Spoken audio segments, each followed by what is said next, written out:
मुंगेर में ठंड के मौसम में मंदिरों में दिख रहा अनोखा नजारा।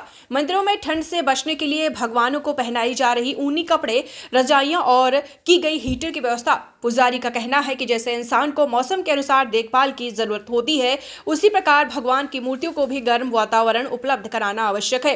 दरअसल बिहार में बढ़ती सर्दी सिर्फ लोगों की दिनचर्या को नहीं बदल रही, बल्कि मंदिरों में भगवान की सेवा सज्जा पर भी इसका खास असर दिखाई देने लगा है। इसमें मुंगेर के कई मंदिरों में इस समय बेहद अनोखा और रोचक नजारा देखने को मिला।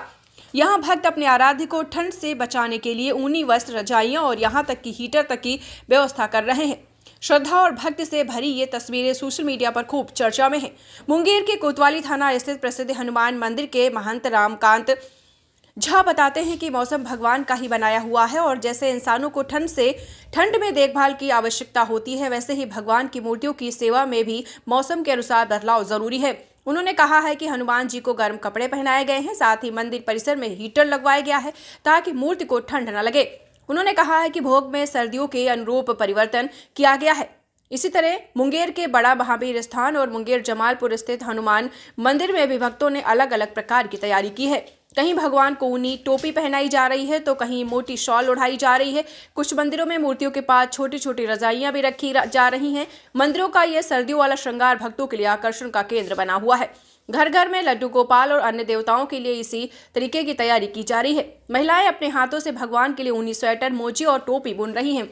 कई जगहों पर भक्त सुबह शाम भगवान को गुनगुना जल और सर्दियों वाले भोग के रूप में खीर, मेवा और सूखे मेवे पेश कर रहे हैं। भक्तों का मानना है कि यह व्यवस्था सिर्फ परंपरा नहीं बल्कि प्रेम और भक्ति का प्रतीक है। उनका कहना है कि जब प्रभु ने संसार को बनाया तो मौसमों का प्रभाव भी उन्होंने निर्धारित किया। ऐसे में भगवान को सर्दी से बचाना हर भक्त का कर्तव्य है। ठंड सिर्फ हम लोगों को ही नहीं लगती बल्कि भगवानों को भी लगती है। इसलिए हमारे घर में जितने भी देवी देवता हैं, खास करके छोटे लड्डू गोपाल, उनको हम लोग गर्म कपड़ा, सर्दी पड़ते ही गर्म कपड़ा पहनाते हैं, उनको रजाई ओढ़ा के सुलाते हैं और गर्म खाना ही खिलाते हैं ताकि उन्हें भी सर्दी ना लगे। क्यों?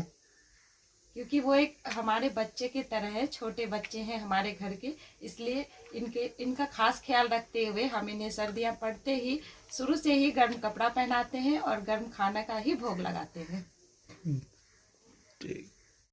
मनुष्य के जीवन में जिस तरह ठंड में आने के बाद मनुष्य कांपते हैं, उसी तरह ईश्वर जी हैं और ईश्वर की हम लोग जो है सनातनी परंपराएं हैं जो कि उनको भी ठंड लगता है और उनको भी माना जाता है हमारे इष्ट देवता है और उन्हीं के पूजने से हम लोग का जीवन छूटा है और उनका सेवा करना मेरा परम धर्म होता है। इसीलिए हम उनकी सेवा में हमेशा तत्पर रहते हैं और जो भी उनका सेवा होता है वो करते रहते हैं। क्या क्या उठाते हैं? ठंड में कंबल ओढ़ाते हैं, शाल ओढ़ाते हैं, मफलर देते हैं और भी जो भी वस्तु उनके लिए होता है। कभी काल जो है हीटर भी लगा देते हैं। इस तरह का व्यवस्था किया जाता है जिससे कि उनको ठंड ना लगे और उनके द्वारा जो है हमको भी प्राप्ति हो। क्या नाम है आपका? रमाकांत झा, कौन सा मंदिर है? कोतवाली संकट मोचन मंदिर।